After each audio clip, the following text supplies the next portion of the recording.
కడప జిల్లా వ్యాప్తంగా రేపు జరగనున్న పోలింగ్ కోసం ముమ్మరంగా ఏర్పాట్లు సాగుతున్నాయి. ఎన్నికల సిబ్బందికి ఈవీఎంలతో పాటు వివిప్యాట్లను అధికారులు అందజేశారు. ఎన్నికల నిర్వహణపై వారికి ప్రాథమిక శిక్షణ అందజేశారు. కడప జిల్లాలో రేపు జరిగే సార్వత్రిక ఎన్నికల కోసం జిల్లా ఎన్నికల యంత్రాంగం కూడా అన్ని ఏర్పాట్లు చేసింది.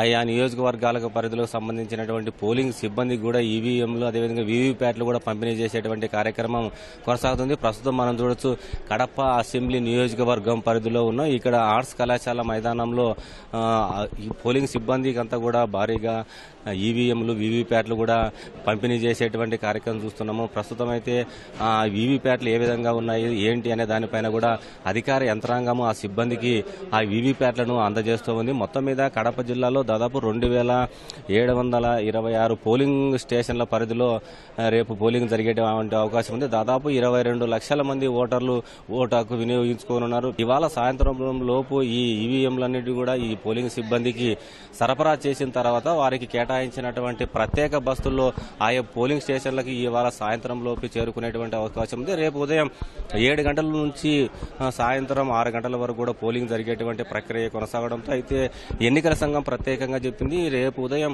6:15 గంటల లోపలే ఈ ఎన్నికల ప్రక్రియను ప్రారంభించాలి. ఏజెంట్లు కూడా 6 గంటలకే పోలింగ్ కేంద్రానికి చేరుకోవాలనేటువంటి ఒక సూచన అయితే చేశారు. మొత్తం మీద కడప జిల్లాలో రేపటి జరిగేటువంటి ఎన్నికలకు సంబంధించి ఎలాంటి అవాంఛనీయ ఘటనలు చోటు చేసుకోకుండా పోలీసు కూడా దాదాపు 4000 మందితో బందోబస్తు కూడా ఏర్పాటు చేసింది.